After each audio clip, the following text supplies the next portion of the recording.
Hello and welcome. This is the first time I have ever done this, as in a Blender tutorial like this. I've done a couple, just short little videos that I did just on I made like a fire hydrant in a house video, but I figured I'd try something different. I'm going to try to make a sword here. I'm actually going to put it into my game that doesn't yet really exist. It's a work in progress. I just started a new one, and if you know me, I've built like multiple different prototypes, I guess, and I have not completed them yet, but I have actually released a couple games. I'm not gonna say what they are just because they're horrible and I don't want anybody to look at them, but enough of me rambling here. Thank you for watching this, and well, let's try this out and see what comes of it. I'm gonna try my best. I actually turned on the Simicast keys here so that you can see what I'm doing, and as I also kind of explain what I'm doing as well to kind of get this series or tutorial type narrative video going here. But let's get into it. We're gonna try to make a sword here. So I think I know what a sword looks like. I'm going for kind of just a regular like a knight sword. A knight's sword. I don't know what type it actually would be called, but it's just like a, like you see in the movies, like a regular sword here. But I think what I'm gonna start with, I'm gonna go ahead and give it let me do that again. I'm gonna control R and go ahead and give it a loop cut here in the middle, and then I'm gonna right click off of it and it should give me a loop cut, and then I'm gonna press 1 to go to the side view here. And then I'm going to scale it, but I'm going to scale it in the Z axis. And then I'm going to also hold control so it kind of clicks, snaps, so that I have it so it's even proportion, or so that it's just evenly kind of placed by increments. And then I'm going to go ahead and scale it in the Z axis. And I might as well go ahead and scale it. I don't know if I want to scale it to 0. No. Well, let me do this. I'm gonna go and select these two edges here, and I'm gonna scale these in Z-axis to 0. And then I'm gonna do it on this side as well to 0. And actually, since this is kind of a mirror object, I'm gonna go ahead and press Z and go to wireframe here. Press 1 on the numpad again here so that I can select this entire side face. Press X, and I'm gonna delete all of these faces. Because I don't really need a mirror, or I don't really need to do this side, I just need to do one side here. And I'm going to go over here to the wrench icon for modifiers. You actually hover over it, it'll say modifier properties.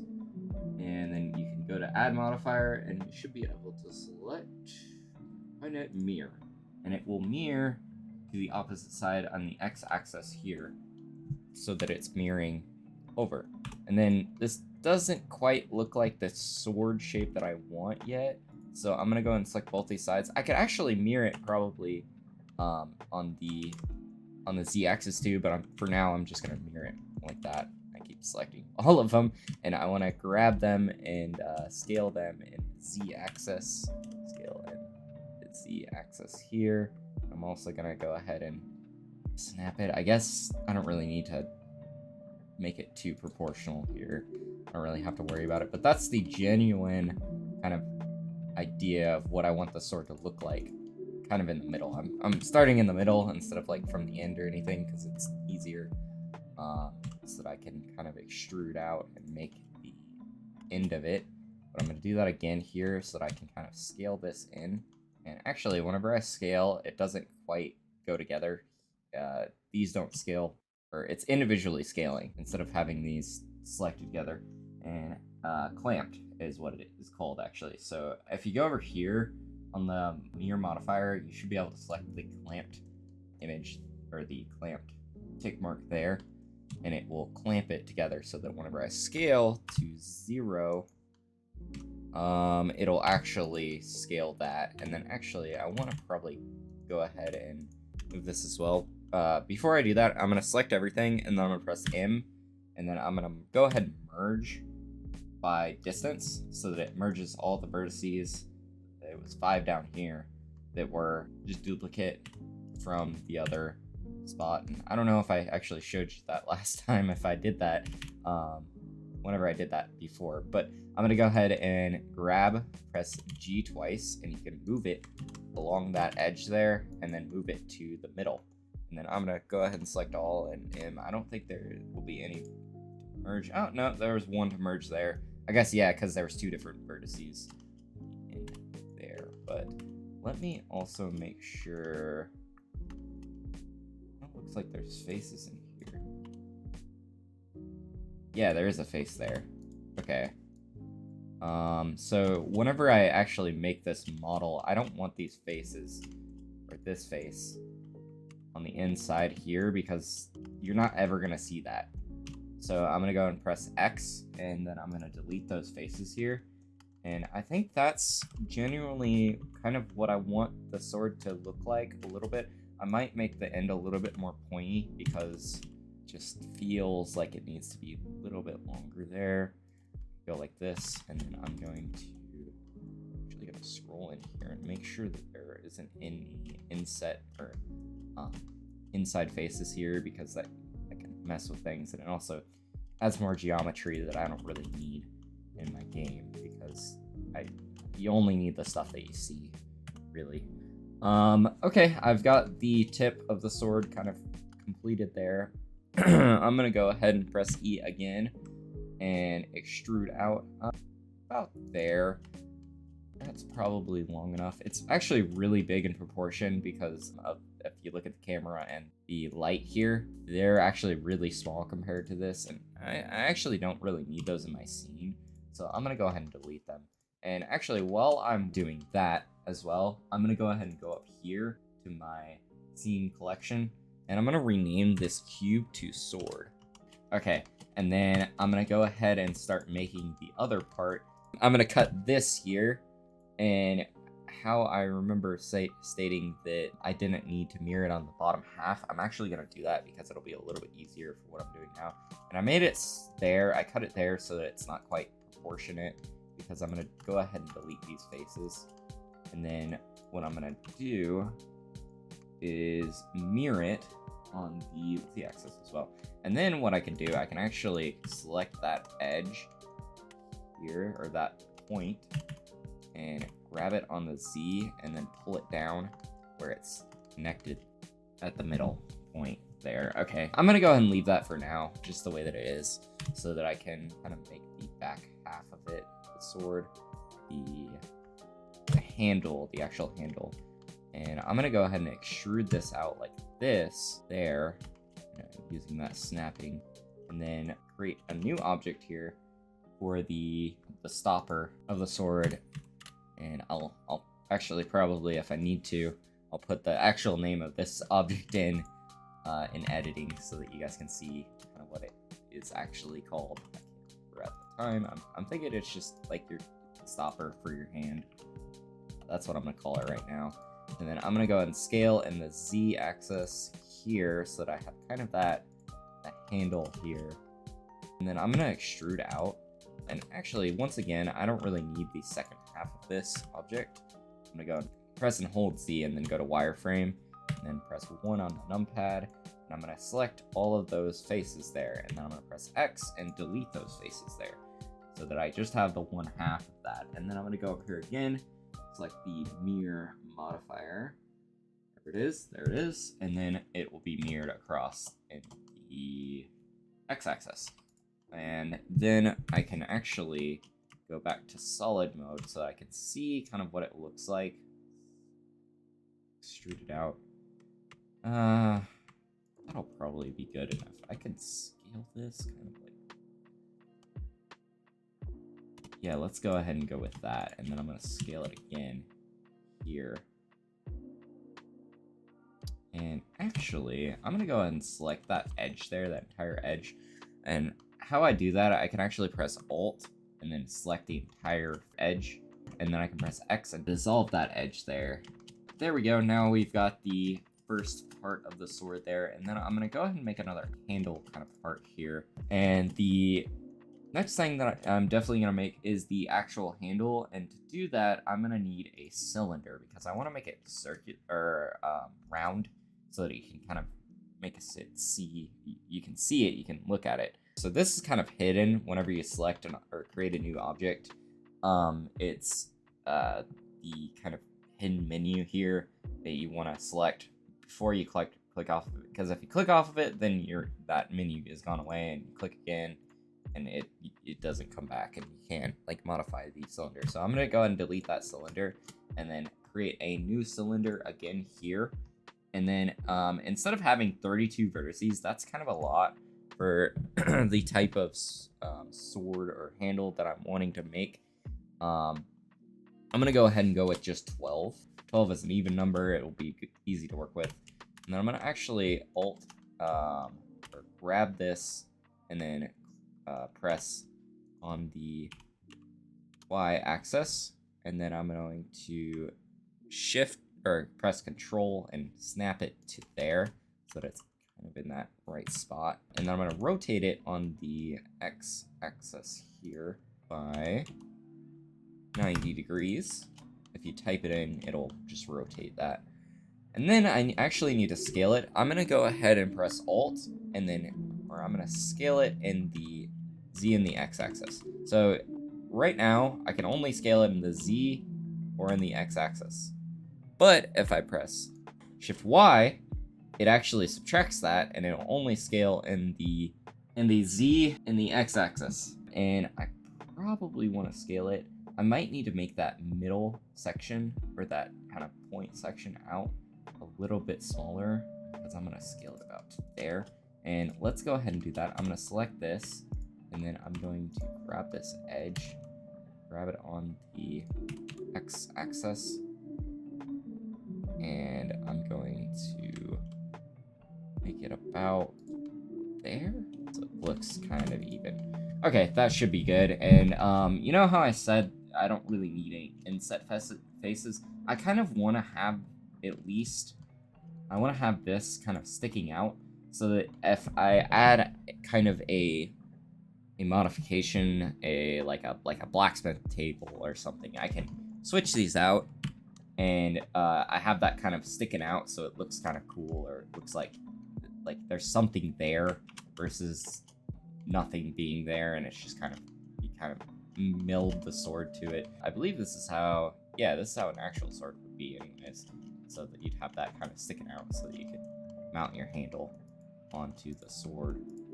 the actual blade part here. And then what I'm gonna do, I'm gonna go ahead and right click this cylinder, or this handle now here, and I'm going to go ahead and select smooth shading. And then it looks horrible right now, right? It makes it look horrible whenever I do that. So instead of having it look like this, what I'm gonna go to here, I'm gonna go to the object data properties here, and then I'm going to go ahead and select the normals here. And then I'm gonna select auto smooth, and it should smooth it, but it's still got some pointy edges here. It looks a little bit better, but I'm gonna go ahead and turn this up a little bit so that it actually will smooth out all those edges. And later down the line, if I need to, I can make this more higher poly by going to modifier. And I can add a modifier, the subdivision surface modifier in here. But basically I can use that, and then I can make it into a better looking thing. But I honestly don't think I'm going to be looking that closely at the sword. Like, it's probably, if anything, it'll probably be like here, the closest I'm going to get to the sword in like game, the actual game here. But I noticed that this handle seems kind of oddly not very proportionate to the actual end of the sword. So I'm going to grab this on the Z, this face, and then I'm going to move it down so that it looks a little bit more proportionate there. And then the last thing that we need to actually add to the sword is the pommel. And basically that's just the end of the sword, and it's usually like a sphere. So I'm going to go ahead and Shift A. Actually, let me press Tab to get out of edit mode. Shift A. Let's try UV sphere first. And then I'm going to go ahead and do 12. Yeah, that's about right. Okay, let me go ahead and grab that on the Y axis, and then I'm gonna go ahead and hold control and snap it to there so that it's correct, and I'm gonna rotate it in the x-axis by 90 degrees by selecting that 90 degrees, and then I'm gonna right click this and I'm gonna go ahead and like shade smooth. And this actually looks good whenever I shade it smooth because there's no actual edges to it or like hard edges, and I don't really need to go in and manually make this a different manually edit the auto smooth here in the object data properties. So what I'm going to do, I'm going to scale this down just a bit here, and then I'm going to grab it on the x-axis, and I don't really need to snap it here. I'm just going to kind of line it up about there, I'd say, and then that, I would say that looks like a sword there. One thing that I kind of want to do here, this handle seems oddly pretty big still, so I'm going to select it again. I'm going to try to scale it in the not in the y-axis. So I'm going to scale it down to, let's say, about there. That's looking a lot better. It's looking a little bit, well, it looks a little small. I'm going to scale it up just a bit then in the not y-axis. About there. That, yeah, let's go with that. That looks pretty good, I would say. I'm sure my character can grip it. If I need to modify it at all, I can go back in here and switch that up. I'm also gonna go ahead and scale the Prommel down just a bit here so that it's a little bit smaller, and then I'm gonna grab it in the Z and move it up just a little bit. I don't really want to deal with deleting those faces and stuff right now, the inset faces, because it's kind of tedious, and I shouldn't need to, because these are going to be separate these may be separate objects eventually. Like this will be a handle, the Prommel will be just like a sphere, which I might end up grabbing this Prommel and creating a little hole on it on the side of it so that it actually fits on the edge of it there.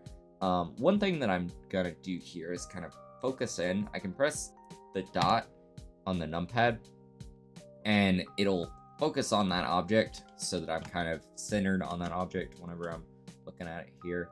But that, I believe we are done with this sword now, for at least modeling. One thing that I'm actually going to go ahead and do, I'm going to go to material preview here and view the material so that I can kind of add some color to it. This won't be the final product, but I'm going to go to the material properties here, and I'm going to add let's say a couple more. Well, I don't even need to add anything here. I can just select this, and then this material here, let's make it more of a gray because it looks more gray for make it look more like a sword, more swordy. And then it's looking kind of dull. What I would say, what I can do is go ahead and turn down the roughness a bit. Give it a little bit of shimmer. I know this won't be the same material that I'm using in Unity, but it'll be kind of close. So let's go ahead and make the handle some sort of color here too. I'll add a new material to it and just probably call it something here, handle. And I kind of want more of like a wood color, so I'm gonna go ahead and go into kind of a grainy wood, like this type of color here. And I'm going to make it a little bit darker so it gives it kind of that wood color here. The Prommel, let's create a new color for the Prommel. The handle I might just leave white for a second. I'm probably going to change it a little bit, but let me change this Prommel to, let's say, kind of like a bluish color. Yeah, let's make it kind of a light bluish color here. But how's that shimmer here? And then I'm also gonna go ahead and use the turn down the roughness in this as well and make it kind of shine a little bit, just to make it, give it that extra kind of oomph to make it look pretty cool.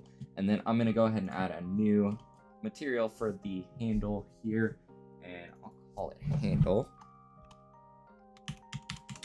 And I actually forgot to rename this to Prommel. Prommel. I believe that's how you spell it. I probably spelled it.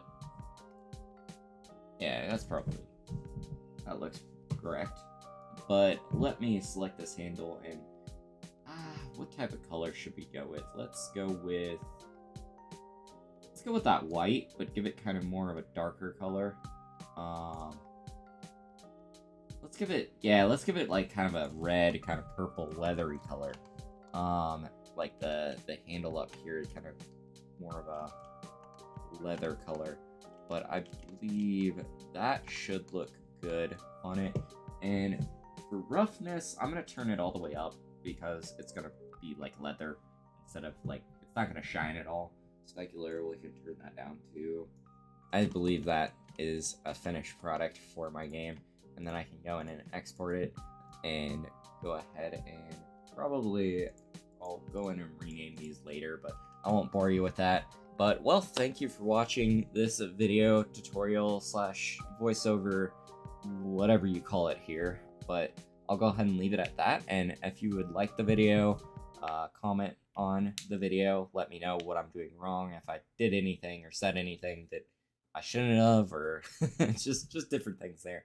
But just give me some ideas. I figure I'd start this up, and I'll stop rambling at this point, and I'll let you guys get on with life. But thank you for watching again, and you have a good, you have a good one. Bye.